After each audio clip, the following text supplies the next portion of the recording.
Ecco la fontana di Silence. Siamo nella zona di Godo. In via Qui Silence. in via Silence. Perché siamo qua?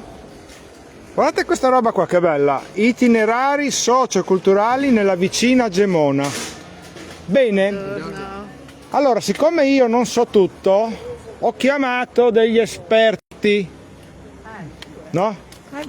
Eccolo qua. Chi sei?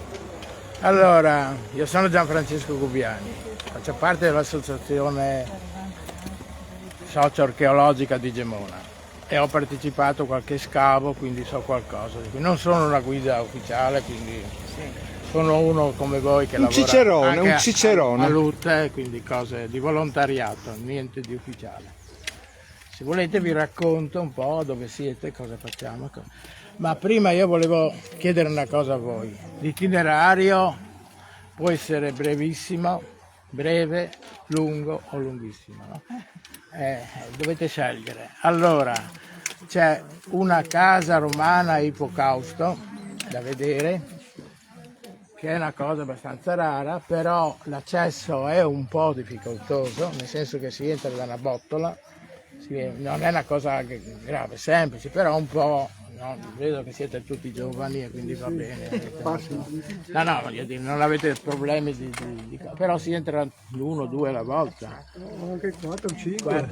Però più di tante non stai, no? Devi entrare e uscire. Non si può. Per entrare è facile, per uscire? Per uscire no, perché non c'è. 30 euro. Poi 30 euro per uscire. è una casa medievale. È stata scoperta diciamo prima del terremoto, ma risale quello che è stato trovato dopo un'alluvione del 1600, ma è più antica. Vicino c'è un piccolo museo contadino, diciamo così, nella stanza vicino.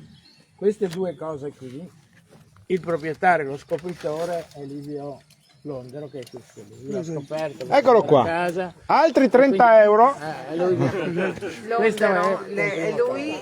Poi si può proseguire. Abbiamo i lavatoi del 500 con degli impianti di irrigazione del territorio sempre del 500. Poi si può salire e andare sotto il Duomo, dove io ho partecipato agli scavi, quindi posso raccontare alcune cose, dove è stato trovato a 8 metri sottoterra un'antica torre, un ex ossario, e lì ci sono diverse cose da vedere, perché c'è Mai visto l'ossario? un saccello, Cosa incredibile, un saccello Unica. giottesco, c'è tutto dipinto diciamo da pittori che hanno conosciuto o comunque hanno seguito la linea di Giotto, perché il coevo rappresenta il Giotto, c'è un lapidario e quindi c'è un po' di... Allora, se dovete camminare, i tratti sono abbastanza brevi. Traduzione in Se però dovete fare finlandese, un giro lungo non ce la facciamo vedere tutti. Allora, voi la scelta.